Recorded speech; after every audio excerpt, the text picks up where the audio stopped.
Hello, this is our plan for a whole school approach to promoting wellbeing. This will be done by becoming a health promoting school. According to the World Health Organization, health promoting schools aim to constantly strengthen their capacity to be a healthy setting for living, learning, and working. This plan will be implemented over 3 years and focus on building personal and social capabilities. Areas addressed in the presentation are curriculum, teaching and learning, school organisation, ethos and environment, and partnerships and services in the community. So, why are we focusing on social personal capabilities? This is because they help to improve students' understanding of themselves, relationship building skills, ability to make responsible decisions, emotional regulation, and empathy. These skills are important because they will help students not only within the classroom but in their lives outside of school, including at home and in their social lives. These skills can be brought over into their adult lives. So, why are health promoting schools beneficial? Health promoting schools engage the whole school community in efforts to make the school a healthier place. This is done by influencing beliefs, skills, attitudes, and values. Health promoting schools also aim to improve the health of all school personnel. This includes not only students but staff and the greater community. Some benefits of a health promoting school include influencing health related behaviours and helping students make healthier decisions. This can be done through campaigns such as healthy eating and increasing exercise, and the curriculum content taught in classes including HBE. According to Dimitrovich and Ferguson, this can help prevent the leading causes of death, disease, and disability. This is because students understand what to do and what not to do and how to look after themselves. There are also many benefits of a whole school approach to well-being. It can increase student support. This can include resources and access to information, and it also makes things less confusing for the students as they know what is expected of them and where they can find support. It also gives teachers support in the curriculum. They know what to teach and where to find information, and which can help support the teacher's well-being. Personal and social capability is vital for preparing students for practices such as recognizing and regulating emotions, developing empathy for others, understanding relationships, establishing and building positive relationships, making responsible decisions, working effectively in teams, handling challenging situations constructively, and developing leadership skills. Curriculum teaching and learning is vital within the health promoting schools framework in promoting well-being, and our plan aims to approach personal and social capability as an embedded part of classroom learning that is delivered through explicit direct instruction. We are emphasizing a strong focus on emotional awareness, reflective thinking, and positive peer collaborations, delivered through day-to-day teaching practices as opposed to additional programs. The following slides will break down how these capabilities are to be implemented and reinforced. This plan seeks to emphasize the importance of using the established curriculum as the mechanism through which personal and social capabilities are intentionally developed, with a specific focus on emotional literacy. By identifying where these capabilities are within the English curriculum, we aim to formulate a comprehensive plan that ensures that English classes across the whole school are intentionally embedding the development of personal and social capabilities into lessons. On the right, I have designed a table that identifies specific aspects relating to the development of personal and social capability within the three strands of the English curriculum and how they relate to learning emotional literacy. Within literature, we have examining and responding, which facilitates students in identifying and classifying emotions. In literature, this skill can be transferable to identifying and expressing their own emotions. Under language, students express and develop ideas and practice language designed for interaction, thus allowing for the ability to later in life adequately articulate emotions to other people. Finally, we have literacy, Within literacy, students apply skills like interpreting, analyzing, and evaluation of characters, plots, ideas, and information. This promotes emotional literacy through curriculum as it enables students to transfer what they have read or analyzed to their own lives, and therefore allowing them to be better at formulating solutions.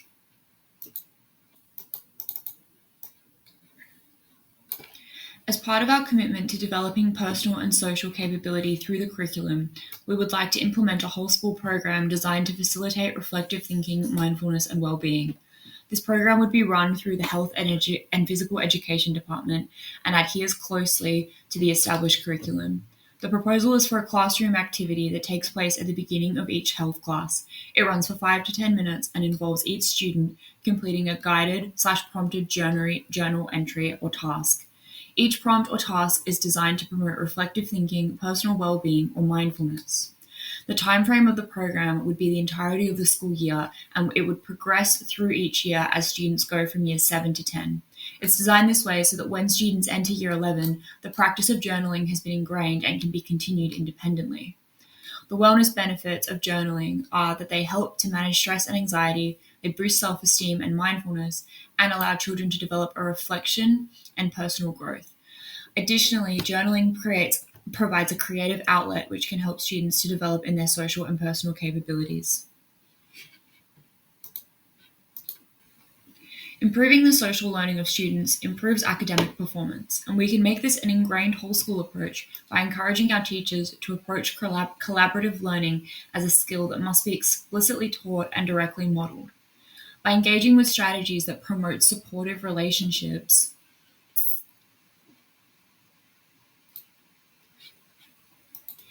and opportunities to participate, collaborative learning and group activities will become a fundamental part of classroom infrastructure under this wellbeing plan.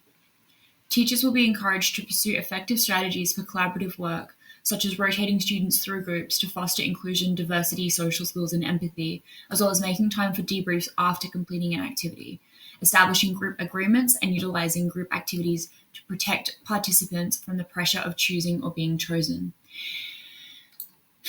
Additionally, we would be encouraging self-assessments and peer assessments throughout. School organisation, ethos, and environment play a crucial role in the success of a health promoting school. Encourages and shapes students' behaviour, helps structure their values, influences their relationship, and outlines their personal and social development. Throughout high school, we're aware that students are obviously transitioning throughout adolescence, so having these established school values, structures, environment has a strong influence on the students' well-being and sense of belonging. In the sense of building a personal and social capabilities, forming an organisation, ethos, and environment that allows the students to flourish and strengthen their social self-awareness, self-management, social awareness, and social management. This can be done by the points that I will be covering on the further slides. School organisation. So, establishing an effective school organisation provides consistent, reliable, and opportunities for students to practice personal and social skills within a safe space. The school's foundation plays a crucial role in developing student success regarding their development of their academics, physical health, and emotional health. This can be done by things such as having clear and consistent behaviour expectations, so allowing the teachers to implement and focus on resolving the issue rather than degrading or belittling a student for their behaviour. So ensuring the student-teacher relationship stays positive and healthy is really important. Obviously, also promotes a proactive and preventative outlook within the classroom. It can also be done by things such as promoting a student voice and leadership opportunities, such as councils or peer mentoring, having wellbeing ambassadors and such like that. So this allows the students to have a voice within the school. So promoting students to develop their communication and ultimately develop their self and social awareness alongside their self and social management. Having a well-structured well-being ideology that's obviously embedded within our school's leaders. So our school leaders are obviously the faces of our school, so it's really important that they are aware and they are promoting the importance of well-being and what that looks like and sounds like for our school. So this could include the importance of building and developing the students' personal and social capabilities. A school's ethos is the stepping stones for what the school is promoting. It is the shared values, beliefs, and attitude that underlines what the school is all about. So, having a positive ethos is really essential for the development of our students' personal and social capabilities. Our school ethos is respect, student voice and connection, and growth. So, I'll start by talking about respect. It strives for that obviously overall bond and connection between all cultures, genders, and abilities. So, treating everyone equally, using inclusive language with absolutely zero tolerance for any bullying. So in practice, it's obviously going to look like establishing anti-bullying campaigns or programs and focusing on that restorative conversations. So celebrating various cultures, events, and promoting different activities, conversations, and areas that align with the diversity of our school. The impact on the students' well-being is obviously going to include the feeling of a sense of belonging, safety, accepted for who they are, really developing that social awareness and self-awareness in terms of recognizing the relationships that they're going to build and obviously appreciating their own personal qualities as well. Student voice and connection. As I said earlier, obviously promoting a student's voice is an approach and option for the students to have a say in the school. So, giving leadership opportunities, contributing to the school's decisions, and expressing their opinions and beliefs in how they can improve the school's teachings, the social aspect, the sport, musical, all areas across the school, how they can, or what they believe can help them. Finally, growth. Obviously, encouraging students to develop in their own way, academically, physically, and emotionally, both within the classroom, but then also outside the classroom as well. So, giving them that safety net to make mistakes, and expressing how important it is to make mistakes, and how we can use that to then learn from it. So, promoting that growth mindset. So, using positive oriented language such as you tried something different this time. Well, maybe let's have a look how that's paid off. So promoting that option and idea that mistakes are okay to make and we want to grow from these. So promoting growth in our school is obviously going to have a really positive impact on the students' personal and social capabilities, specifically their self-awareness and self-management. So giving the students a chance to develop their reflective practice and obviously also promoting goal setting. So giving them something to work towards. School environment. An overview. So a school's environment directly affects the students' well-being and social interactions on a day-to-day basis. So ensuring the students are surrounded within a space that is safe, welcoming and inclusive is a crucial part in developing the students' well-being.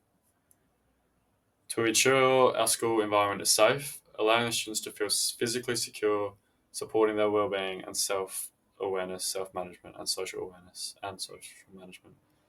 This can be done by ensuring our classroom outdoor areas are clean, free from any hazards and well maintained, creating that safe environment for the students to socialise and learn.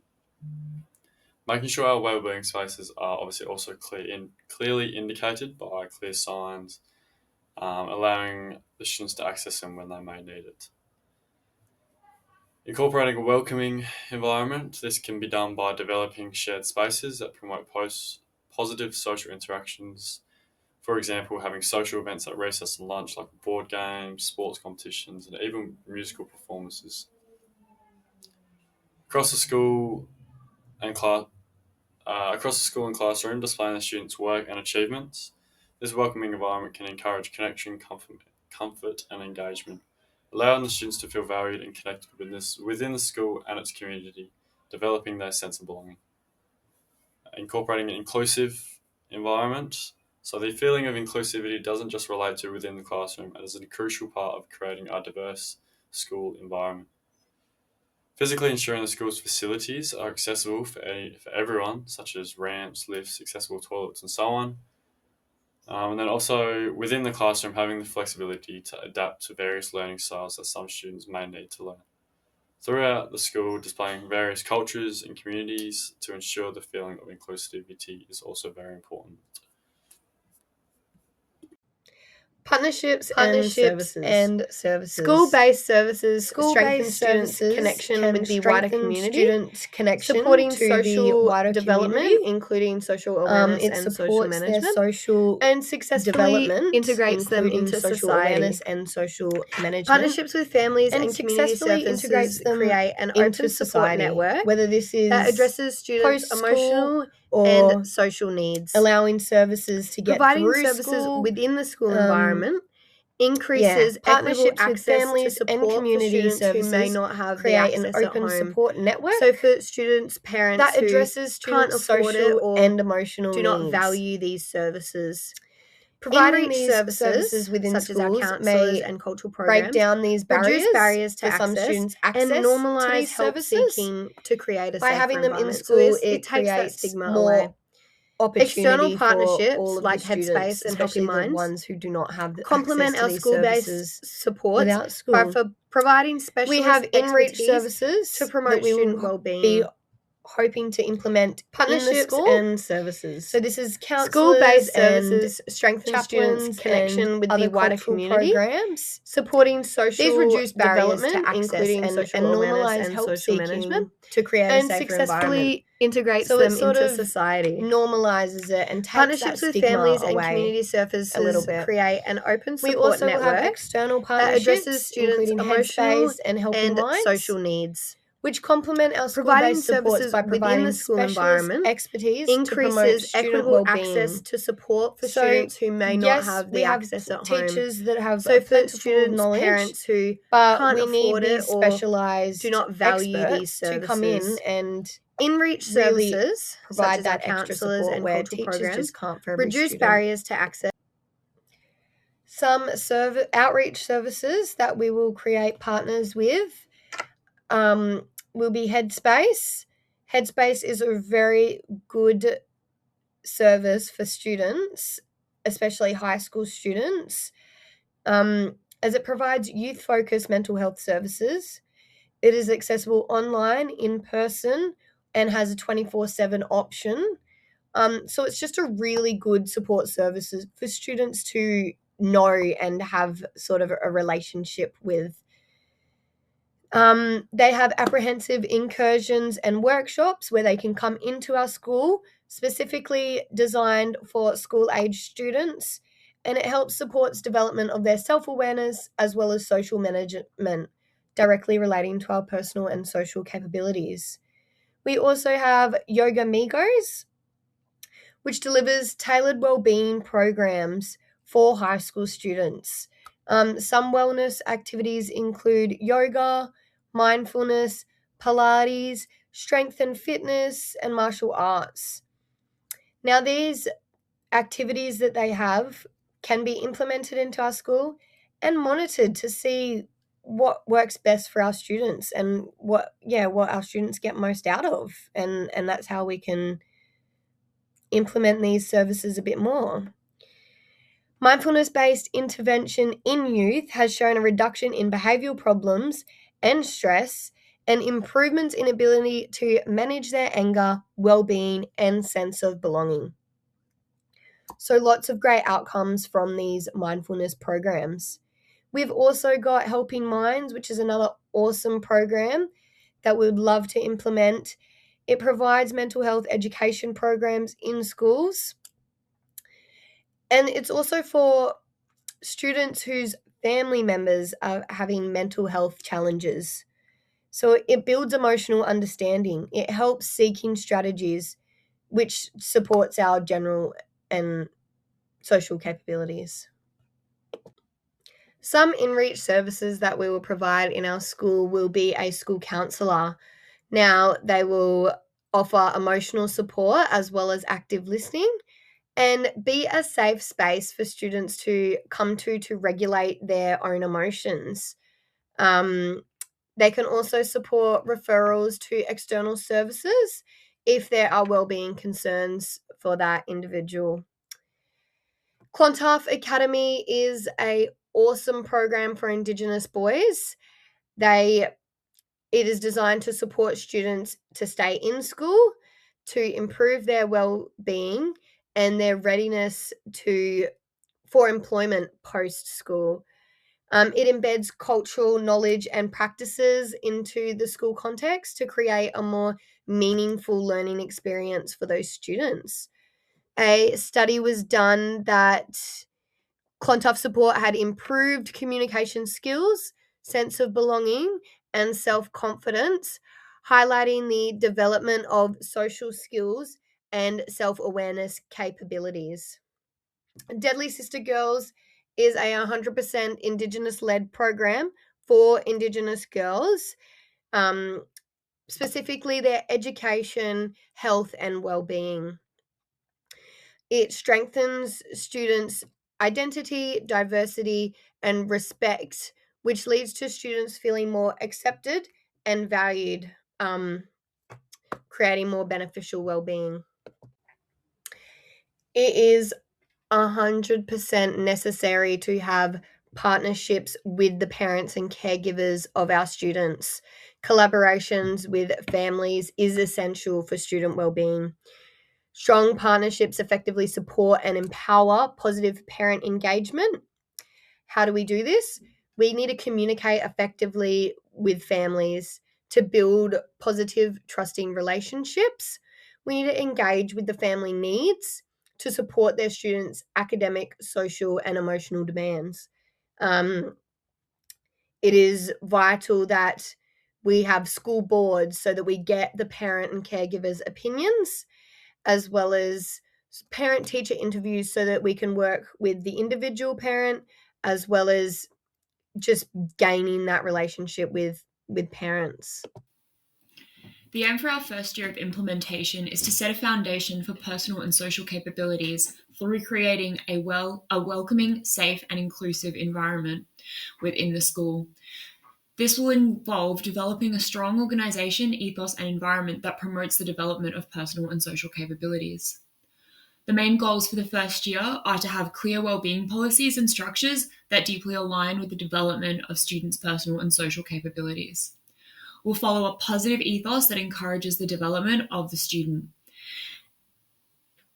In doing this, we can establish a safe, welcoming, and inclusive environment that leaves a lasting impression on the school's community. Our plan involves teaching the importance of well-being and allowing students to express themselves by prioritizing and promoting their voices. We teach and we demonstrate what our ethos is all about within our classrooms and how that can relate to our real-life situations. By doing this, we build a physical environment that promotes a well-being and development of personal social capabilities. Overall, the first year of implementation focuses on laying a groundwork for positive school culture that relates to developing the students' personal and social capabilities. We establish strong organizational structures and foster a positive ethos that creates a physical environment that welcomes and builds a strong foundation for long-term well-being and student success. The second year of our implementation will be focusing on consolidating and establishing common practices so that personal and social capability become an ingrained part of whole school teaching and learning. This will be building directly off of the foundations that were laid in the first year, like safe and organized environments within classrooms. Using this jumping off point, we'll be kickstarting the inclusion of emotional literacy across the English programs. We'll roll out the reflective journaling program throughout the health and physical education classes and begin preliminary work to specifically engage with social and personal capabilities in other subject areas. Our comprehensive plan to achieve these goals includes forming a committee within the English department who will hold collaborative meetings that scaffold the inclusion of emotional literacy into the curriculum. These collaborative groups will hold midterm reviews to assess the efficacy of the implementation. Guided workshops for the health and PE staff will be run that teach the fundamentals of journaling and offer inspiration for specific prompts or tasks. Finally, we'll be engaging with open forums with students on the programs being implemented, so their opinions on them are factored in and their voices prioritized. This specifically builds off the foundations from the first year, which prioritize student voice. Overall, Year 2 focuses on embedding established practices into the curriculum, as well as ensuring that a collaborative approach is taken both in class and amongst staff. It's in this year that we are aiming to implement the strategies that are fundamental to raising student self-awareness, reflective practice, and social capability. In the third year of our implementation, we are embedding effective partnerships and services within the school, which ensure long-term improvements in student wellbeing and general capabilities. Our goals are to establish external partnerships that are introduced in year 3 to ensure that school-wide wellbeing structures, staff capacity, and student readiness are firmly established, allowing partnerships to be implemented effectively and sustainably.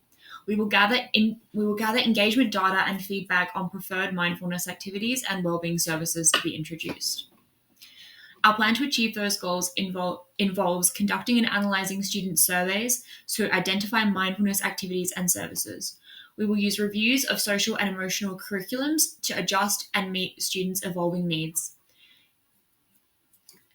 Additionally, we'll be implementing targeted partnerships and services that align with student voice and that monitor school ethos to ensure its school practices, services, and policies align with wellbeing goals. This will strengthen community collaboration to support wellbeing in school. Finally, we will evaluate impact by using student feedback, engagement, data, and wellbeing outcomes across the school. In conclusion, health promoting schools aim to strengthen their capacity to be a healthy setting for living, learning, and working. Personal and social capability provides a foundation for students to understand themselves and others and navigate their relationships, lives, work, and learning. This plan to build personal and social capabilities across the whole school will take place over 3 years and focus on curriculum content, school organisation, ethos and environment, and partnerships and services within the community.